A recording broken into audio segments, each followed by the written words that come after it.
Right now, some studies in the last 2 days creating a flutter, I've been talking about it for last 25 years.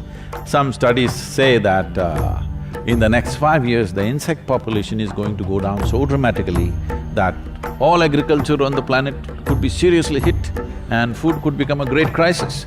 I've been talking about this continuously for last 25 years. People think worms and insects are no good. But I'm telling you once again, if all the worms die right now, in the next 14 to 18 months, there will not be a single life on this planet, including you and me. If all the insects die, within the next 2.5 to 4 years, not a single piece of life will exist on this planet.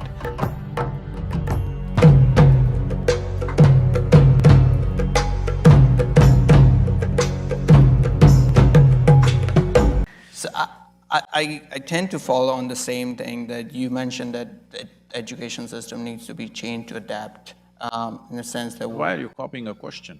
I'm not, it's not, it's… I'm taking reference though, but I take a note.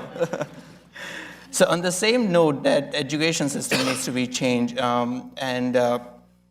it's more to say that learning and adapting, it's anyone's life's integral part. You need to adapt with how it's happening around you.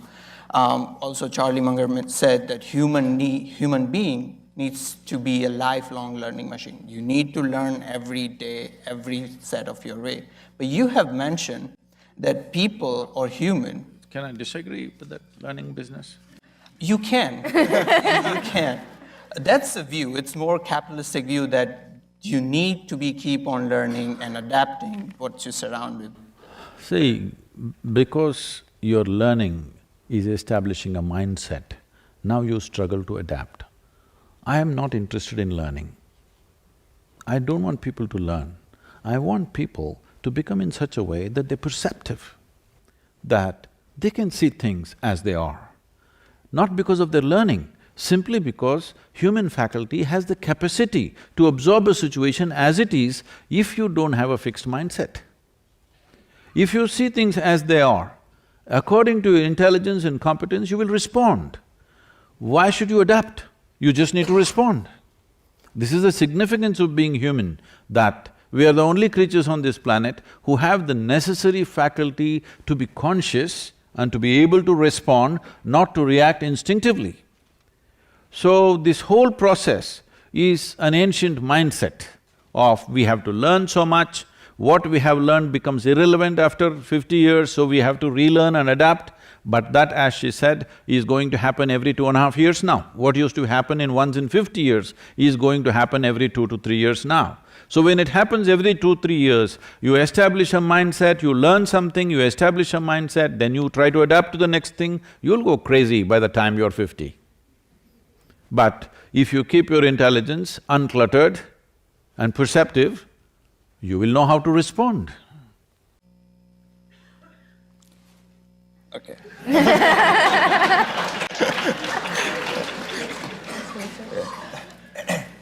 So, one of the questions that keeps popping up in everyone's mind is how do you define the clarity of purpose in your life?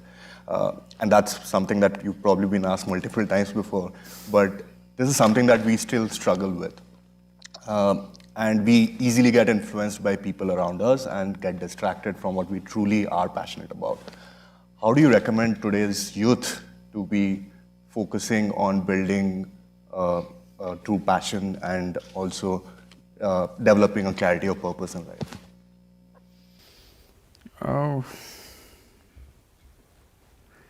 See, this idea that a human being has a purpose to his existence is a very tyrannical idea.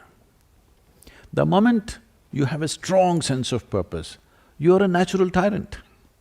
The question is only a question of competence. There are lots of tyrants all over the place. There are lots of Mussolinis and Adolf Hitlers all over the place. Fortunately, they're impotent and incapable.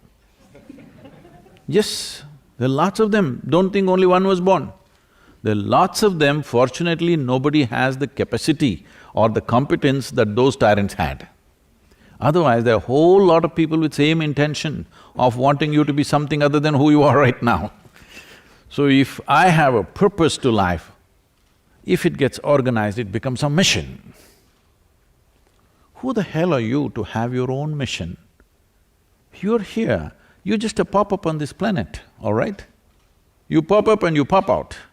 Here, instead of doing what is needed most right now for maximum number of people, you have your own purpose, maybe God-given purpose. Whenever people say they have a God-given purpose, they have done the most terrible things on the planet.